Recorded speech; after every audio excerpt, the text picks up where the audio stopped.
صباح الخير، ازيكم؟ عاملين ايه؟ وحشتوني جدا جدا جدا جدا. يا رب تكونوا بخير. لأول مرة تشوفوني معاكم انا من حكاية غزل.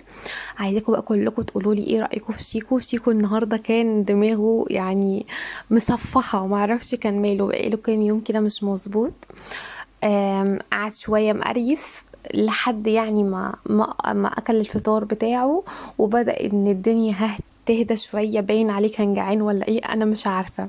المهم انا هعمل زي شيكو دلوقتي، وهحضر الفطار كمان بتاعي لاني جعانة جدا جدا ومصدعة جدا جدا. فعملت لي كوباية قهوة.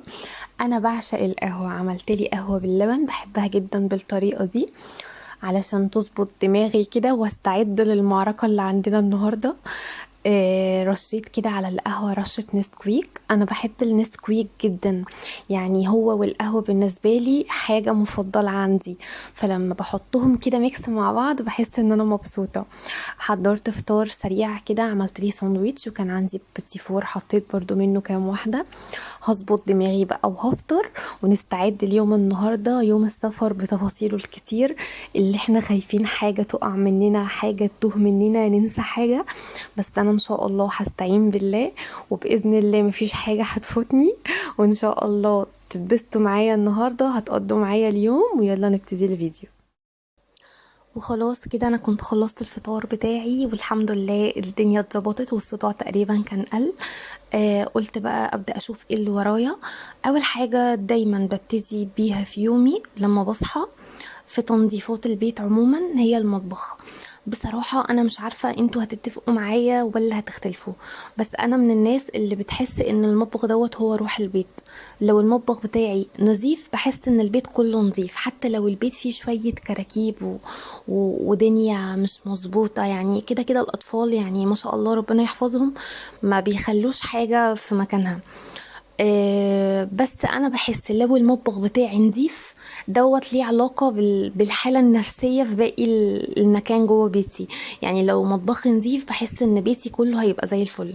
فعلشان كده من المنطلق دوت اول حاجة بحب دايما ابدأ بيها شغلي في البيت هي المطبخ. فانا دخلت على طول على المطبخ، واول حاجه ان انا عملتها ان انا شغلت الغساله كده على كام حاجه عندي كانت محتاجه ان هي تتغسل.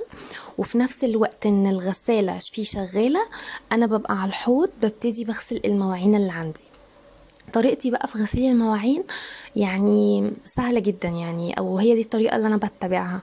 اول حاجة لازم اشطف المواعين شطفة سريعة كده بالمية علشان انزل اي ترسبات من بواقي اكل، علشان اعرف ان انا اغسل الحاجة على نظافة. اول حاجه بغسلها على طول ببدا بيها هي الكوبايات او الازايز بتاعه الميه، يعني كوبايات او اي حاجه ازاز.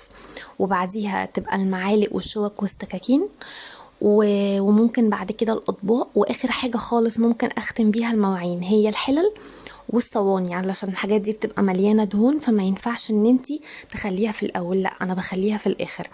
بعد ما بعمل كل الحاجات دي كلها ببدا ان انا اغسل الحوض بتاعي كويس والفلتر والخلاط بتاع المية. يوميا انا بعمل ده، بعمل الحوض والفلتر والخلاط معاملة المواعين. واوتوماتيك على طول بعد ما خلصت الحوض عندي والمواعين بدخل على طول على البوتاجاز. بمسح البوتاجاز كويس جدا جدا. شلت العيون بتاعه البوتاجاز والحوامل غسلتهم. وطبعا هغسل البوتاجاز كله من اوله لاخره بالفرن بكل حاجه، لان انا هقعد بره البيت حوالي اسبوع، فما ينفعش ان انا ابقى سايبه بيتي وحاسه ان هو في حاجه مش نظيفه. لازم ارجع الاقي بيتي زي الفل علشان ارجع ابقى مرتاحه، مش هبقى راجعه ان انا هيبقى فيا حيل ان انا اعمل حاجه او اشتغل في حاجه في البيت. خلاص انا جريت الفيديو معاكم ودي كانت النتيجه النهائيه. بوتاجازي بقى زي الفل، والحوض عندي نظيف، والغساله غسلت كل الغسيل اللي عندي. كده انا بالنسبه لي المطبخ زي الفل، بيتي كله تمام. هبتدي بقى ان انا اطلع من المطبخ واخش على باقي الاوض عندي، اشوف ايه اللي محتاج ان انا اعمله. عندي شويه حاجات في اوضتي وفي اوضه الاطفال في الريسبشن، هشوف اي حاجه محتاجه ان هي تتعمل. هبدا بقى ان انا اشتغل عليها بحيث ان خلاص مفيش وقت علشان نلحق ميعاد الغدا ونشوفوا ايه اللي هنعملوه علشان نحضر الشنطه مع بعض. وخلاص هنا كده انا كنت خلصت البيت عندي وكل حاجة بقت تمام والدنيا بقت زي الفل. واخر حاجة ختمت بيها هي اوضة الليفينج عندي، ظبطتها زي ما حضراتكم شايفين والدنيا بقت 10/10. كده خلاص. هنبتدي بقى ان احنا نتغدى. وعلشان النهاردة اليوم كان متعب جدا ومرهق يعني بالنسبة لي.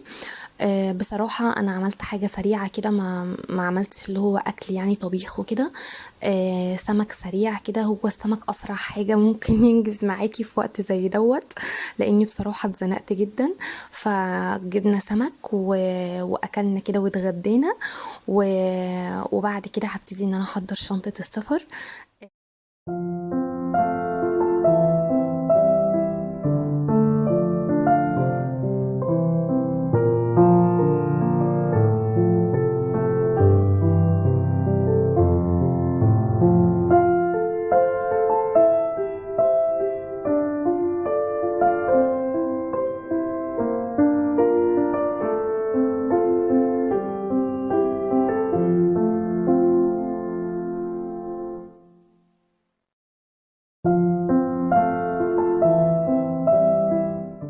الحمد لله حمدا كثيرا طيبا مباركا فيه.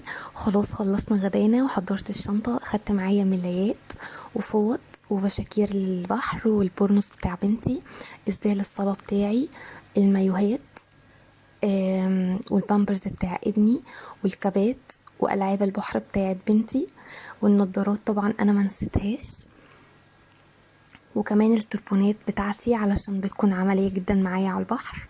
والشنطة البينك دي انا حاطة جواها شوزات البحر اللي هستخدمها وشواحن الموبايل، والشامبوهات بتاعتي وبتاعت اولادي، وطبعا الفرش بتاعت الشعر، الفرش بتاعتهم وكمان الفرش بتاعتي، وحطيتهم بالشكل ده جوه الشنطة جنب الكريم بتاعي.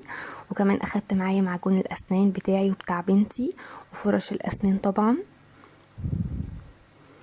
والميك اب بتاعي كله اللي انا هستخدمه هناك، وطبعا الادويه والعلاجات بتاعتي وبتاعت اولادي. وطبعا ادوات الوقايه لازم تبقى معايا الديتول دوت اللي هو الهاند جel، ومعايا كمان الكحول، ومعايا الماسكات. وخلاص كده انا جهزت الشنطه وكل حاجه بقت تمام. ودلوقتي بدأ العد التنازلي خلاص. خمنوا بقى ايه اللي جوه الساندوتشات دي دلوقتي. انها الكبده، كبده اسكندراني ما احكيلكوش عليها. انا اسكندرانيه وبموت في اسكندريه وفي كل حاجه ليها علاقه باسكندريه. انا بالنسبه لي بقى سفر يعني ساندوتشات كبده، يعني ملهاش علاقه باي حاجه تانية غير كده. يعني كبده بانيه كفته حاجات كده اللي هي الحاجات اللي احنا كلنا بنحبها دي. فانا بصراحه عملت كبده اسكندراني كده في سندوتشات كلنا بصراحه بنعشقها بنموت فيها. وطبعا زي ما انتم شايفين مظبطه الدنيا خالص، الليمون بتاعي والفلفل وكل حاجه تمام. وجهزت كمان معايا ميه وبيبسي وشيبسي وبسكوتات كده للطريق. والحمد لله كده الدنيا تمام. ادعوا لنا نوصل ان شاء الله بالسلامه. واستنوني في الفيديو الجاي الجديد شوفوا ايه اللي حصل بعد كده. ولو عجبك الفيديو بتاعي والروتين بتاع النهارده اعملي لايك وشير وسبسكرايب لو لسه مشتركتوش. واستنوني في فيديوهات ان شاء الله جايه جديده.